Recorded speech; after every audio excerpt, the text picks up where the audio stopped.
Sophia, wait! Please don't! You should be flattered. You get to stay somewhere safe tonight. Who are you? Someone who should have found you hours ago. Your Majesty, we only wanted... I don't care what you wanted.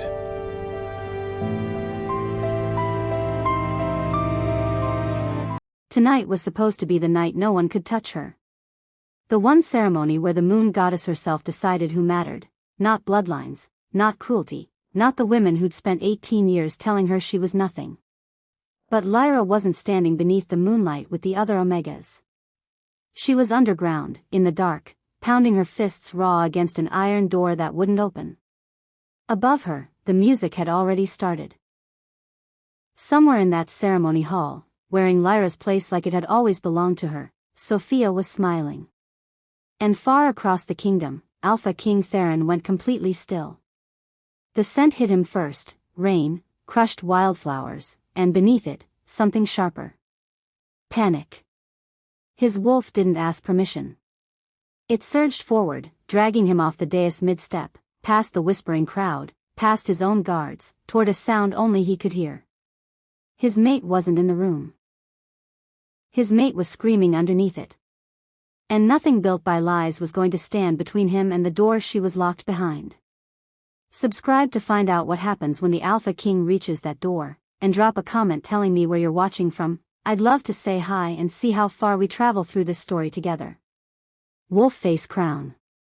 Lyra had learned the shape of invisibility long before she understood the word for it. She was 10 when her father died, and 10 was old enough to remember what warmth felt like, his hand on her hair, his laugh rattling the windows, the way he used to say she had her mother's eyes.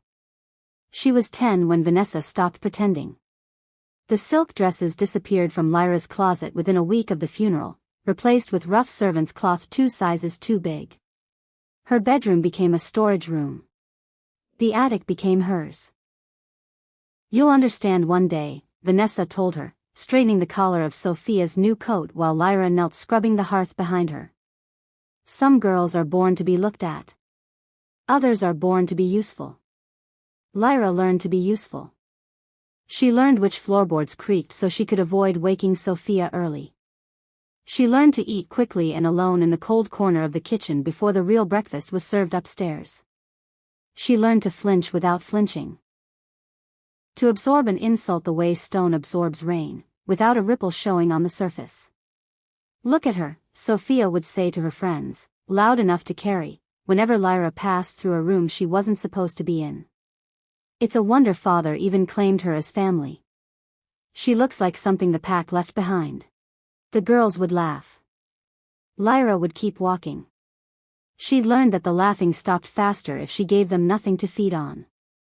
At night, alone under the attic's sloped roof, she would press her palm flat against her chest and try to remember what her father's voice sounded like. Some nights she succeeded. Most nights she didn't. By 18, she had stopped trying to picture a future that included anyone choosing her. Hope, she'd found, was worse than loneliness. Loneliness didn't lie to you. She didn't know that 6 years earlier, in the dead of a winter night, her stepmother had learned something that made all of it, the cruelty, the isolation, the years of quiet erasure, deliberate. It happened during a storm, in the private study of a dying seer who owed Vanessa a debt too old to refuse. Vanessa hadn't gone looking for prophecy. She'd gone looking for leverage. Some secret about a rival house she could use to secure Sophia's place among the pack's elite. What she found instead made her blood run cold, then colder, then sharp with calculation. The old woman had taken one look at the girl's name scratched into Vanessa's letter of introduction, Lyra, stepdaughter, no title, and gone rigid. That name, the seer had rasped, was written in the stars before she was born. She carries the mark of the lost Luna bloodline. When the Alpha King's wolf finds her, nothing you have will matter. Not gold. Not blood ties. Not the daughter you love. Vanessa had asked no questions. She hadn't needed to. She understood immediately what it meant, that the unwanted girl scrubbing her floors was destined to become the most powerful woman in the kingdom, and at the moment Lyra stood beneath open sky in front of the right wolf, everything Vanessa had built for Sophia would collapse like a house of cards in wind. So she made a choice that night, alone in the dark, that would define the next 6 years. Lyra would never learn what she was. She would be kept small, kept broken, kept convinced that no wolf alive would ever want her, because a girl who believed she was worthless would never think to test whether the prophecy was true. Vanessa told no one. Not even Sophia, not at first. But daughters notice things.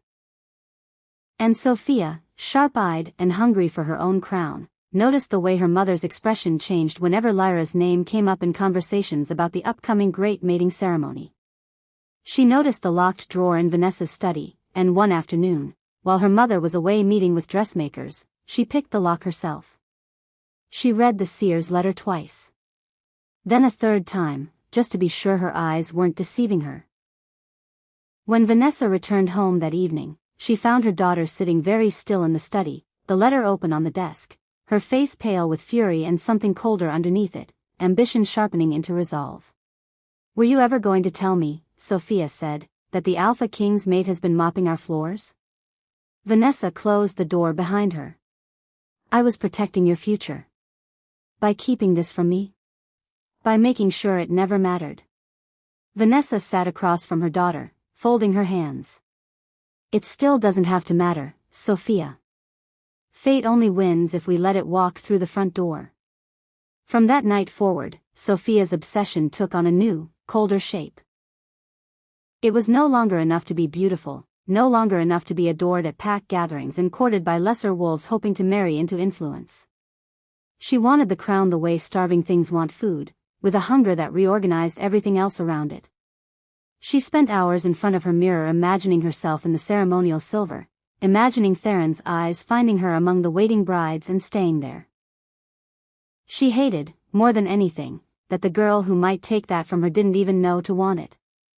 "She doesn't deserve it," Sophia said one night, brushing out her golden curls with vicious, unnecessary force. "She wouldn't even know what to do with a crown. She can barely look people in the eye." "Then we make sure she never gets the chance to learn," Vanessa said. They spent the following weeks building their plan with the patience of women who had done this kind of quiet violence before. It couldn't look deliberate. It couldn't leave a mark that traced back to them. The kingdom's laws on interfering with a fated bond were unforgiving, and Vanessa had no intention of losing everything for a mistake made in haste. The solution, when it came, was almost elegant in its simplicity. The old cellar beneath the eastern wing of their manor house had been sealed for years, a leftover storage room from when the house had belonged to a wealthier family, its door thick oak reinforced with iron, its lone window barred and too high to reach. Vanessa had found the key years ago and said nothing about it to anyone. "Tell her we need wine brought up for the ceremony feast," Vanessa instructed Sophia the morning of the great mating ceremony. "Tell her it's the last bottles, the good vintage from your father's cellar. She'll go without question. She always does." Sophia's smile was slow and satisfied. "And once she's inside, you lock the door. And you go take the place that was always going to be yours." Lyra had no reason to suspect anything. Vanessa's requests were never kind, but they were rarely strange, and fetching wine for a celebration she wasn't invited to felt like exactly the kind of small, thankless task that defined her existence. She pulled on her cloak, thin, patched at the elbows, and made her way down the servants' stairs into the cold stone corridor that led to the old cellar, a lantern swinging in her hand. "Bottom shelf, the ones marked with the gold seal," Vanessa called after her, standing at the top of the stairs with an expression Lyra had long since learned not to question. "Don't dawdle. We need them before the procession begins."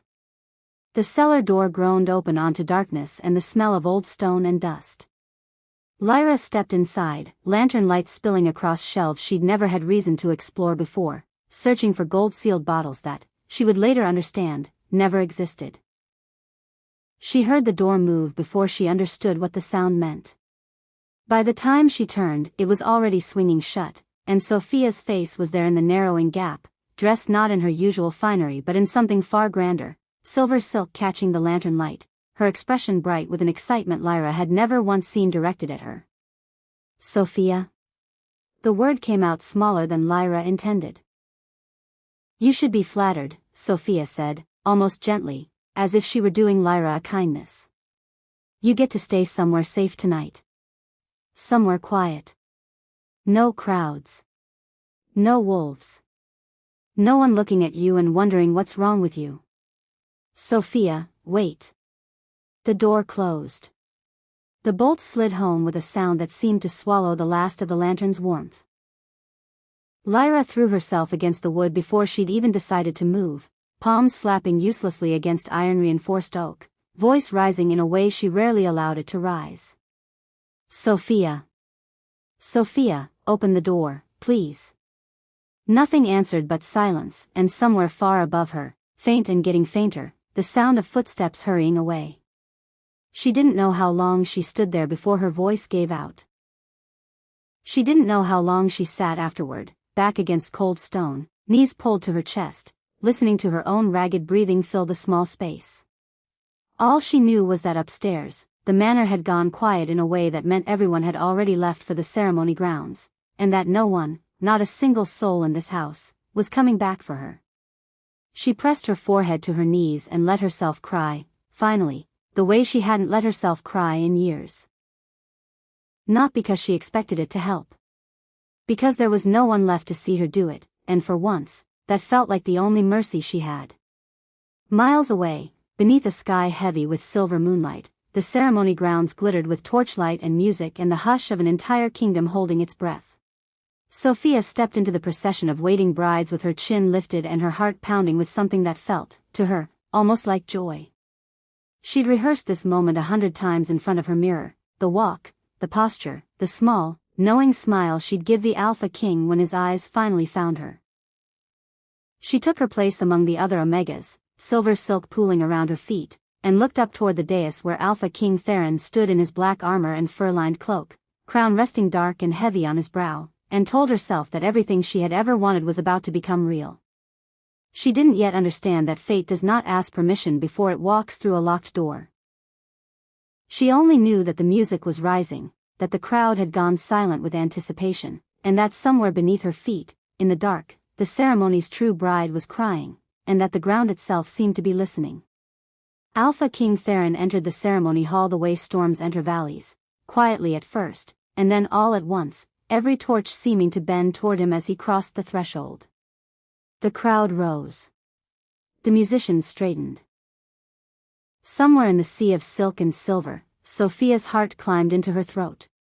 He didn't look at her. He didn't look at any of them. His wolf had gone rigid beneath his skin the moment he stepped past the doors, hackles raised at something none of the assembled nobles could sense, a rawness threaded through the air like smoke from a fire no one else could see. Theron had spent years learning to trust that instinct. It had kept him alive through wars, through betrayals, through nights when trusting the wrong person would have cost him everything. It had never once been wrong. It wasn't wrong now. He walked the length of the aisle slower than tradition demanded, his gray eyes moving over the waiting brides with a kind of searching intensity that made more than one Omega lower her gaze. Sophia lifted her chin and let her silver dress catch the torchlight, certain that if she simply stood still and beautiful long enough, his eyes would land on her and stay. They didn't. His gaze slid past her like she was made of glass. A murmur rippled through the crowd. Vanessa, standing near the front with her hands folded and her spine perfectly straight, felt the first cold thread of unease work its way beneath her composure. Theron stopped walking. The musicians faltered into silence, unsure whether to continue. Hundreds of eyes followed the king's gaze as it lifted from the rows of brides, tilted downward, and fixed on the stone floor beneath his own feet, as though something on the other side of it had reached up and taken hold of him. His wolf growled low in his chest, a sound that carried through the marble hall like distant thunder. Mate. The word arrived in his mind not as a thought but as a certainty, absolute and undeniable, dragging every other sensation into the background. Rain. Wildflowers. And underneath it, sharp enough to make his jaw clench, fear, raw and recent, the scent of someone who had been crying for a long time with no one coming to answer. She wasn't standing among the brides. She was beneath them. Theron turned from the dais without a word of explanation, his cloak sweeping behind him as he strode back down the aisle he'd just walked, past confused guards, past a stunned crowd, past Sophia's carefully painted smile beginning to crack at the edges. "Your Majesty," one of his advisors started, hurrying to catch up. "Get me the castellan," Theron said, not slowing. "Now." The ceremony hall dissolved into whispers behind him. Sophia stood frozen among the other brides, silver silk suddenly feeling less like a queen's gown and more like a costume in a play that had gone terribly wrong. Vanessa's face had drained of color entirely, her eyes fixed on the king's retreating back with the particular horror of someone watching a plan she'd spent years building come apart in real time. Theron didn't wait for the castellan. He didn't need directions. The bond pulled at him like a rope tied around his ribs, tightening with every step, guiding him down a servant's staircase he'd never had reason to use, through corridors that grew colder and darker the further he descended, past storerooms and forgotten passages that hadn't seen royal footsteps in a generation. The scent grew stronger. The fear in it grew sharper. He found the door at the end of a corridor lit only by the lantern he'd taken from a startled guard. Heavy oak reinforced with black iron, bolted from the outside. His wolf surged against his controls so violently that his hands shook as he threw back the bolt. The door groaned open. And there she was. Lyra sat curled against the far wall, knees drawn to her chest, dark hair tangled and damp against her face, her simple dress torn at the sleeve from where she'd clearly tried, again and again, to force the door open herself. Her cheeks were streaked with dried tears, and when the light spilled across her, she flinched, a full-body flinch, the kind that came from years of learning that sudden movement in a doorway rarely meant anything good. For a long moment, Theron didn't move either. He simply stood there, lantern light trembling slightly in his grip, taking in the state of her. The cold stone, the thin cloak wrapped around shoulders that had clearly been shivering for hours, the way she made herself small even now, even alone, as though she'd been trained to take up as little space as possible. Upstairs, an entire kingdom had been celebrating. Down here, his mate had been left to cry in the dark. Something in his chest went very quiet and very cold. "You're safe," he said, and his voice came out rougher than he intended, thick with an anger he was working hard to keep separate from the softness she needed right now. He knelt slowly, deliberately, so as not to startle her further. "No one is going to hurt you again. Do you understand me?" Lyra stared at him, at the crown still resting on his head, at the fur-lined cloak, at gray eyes that held none of the cruelty she'd learned to expect from people who looked at her too closely. "Who?" Her voice cracked. She tried again. "Who are you?" "Someone who should have found you hours ago." He shrugged the heavy cloak from his own shoulders and wrapped it gently around hers, the fur swallowing her thin frame, still warm from his body. "What's your name?" "Lyra." Something shifted behind his eyes when she said it, recognition, disbelief, and underneath both, a kind of fierce, protective relief that steadied his hands.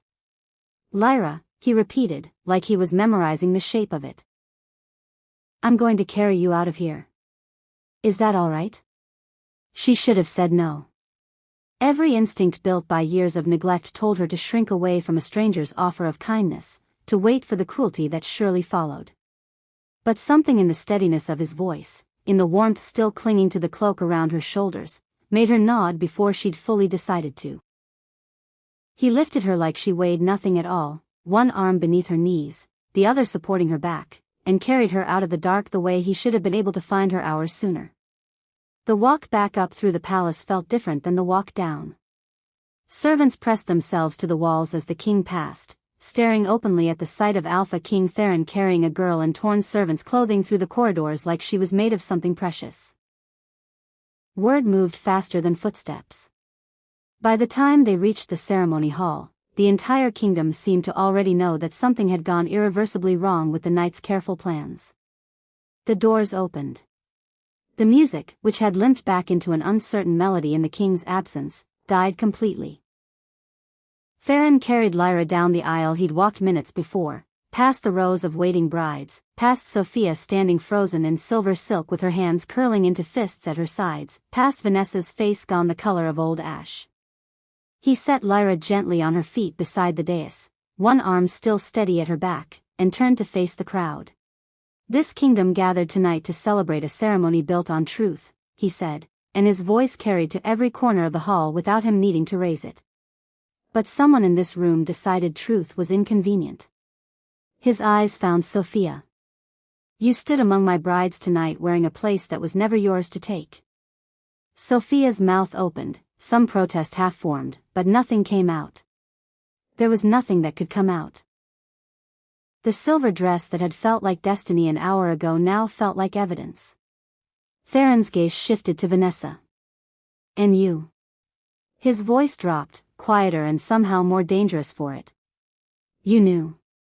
You knew years ago what she was, and instead of honoring it, you buried her beneath insults and locked doors so your own daughter could steal a crown she was never meant to wear." "Your Majesty." Vanessa's composure finally cracked, her voice thin with a fear she'd never expected to feel in front of this crowd. "We only wanted." "I don't care what you wanted."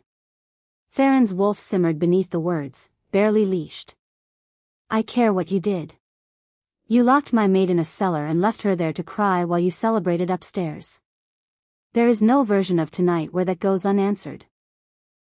He turned back to Lyra, and the hardness in his expression softened instantly, completely, like a door closing on a storm. He reached for her hand. The moment his fingers closed around hers, warmth bloomed beneath his skin, and gasps rippled through the hall as a mark began to spread across both their palms, intricate, glowing faintly silver, the unmistakable sign of a completed mate bond forming in front of hundreds of witnesses who would spend the rest of their lives telling this story. Lyra stared down at her own hand like she didn't recognize it. Like she couldn't quite believe it belonged to her. "This is what they tried to hide," Theron said, holding her marked hand up for the entire hall to see. "This is what 6 years of cruelty couldn't erase. The moon goddess chose her before any of us were born, and no lock, no lie, no cellar door was ever going to change that."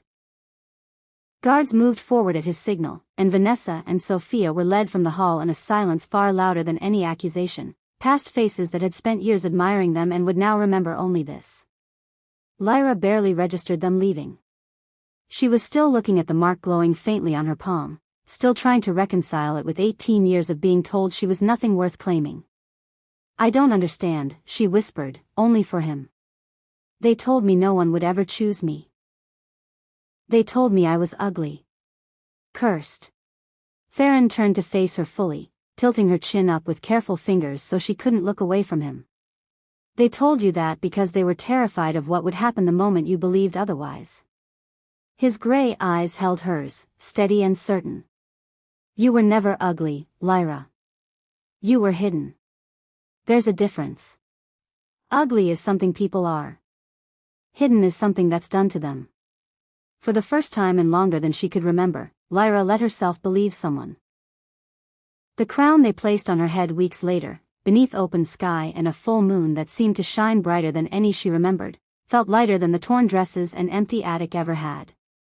She stood beside Theron before a kingdom that had once overlooked her entirely, and when she looked out at their faces, she felt no flinch, no urge to make herself smaller. She had spent 18 years being told she didn't belong in rooms like this one. She finally understood that the telling had never once been true.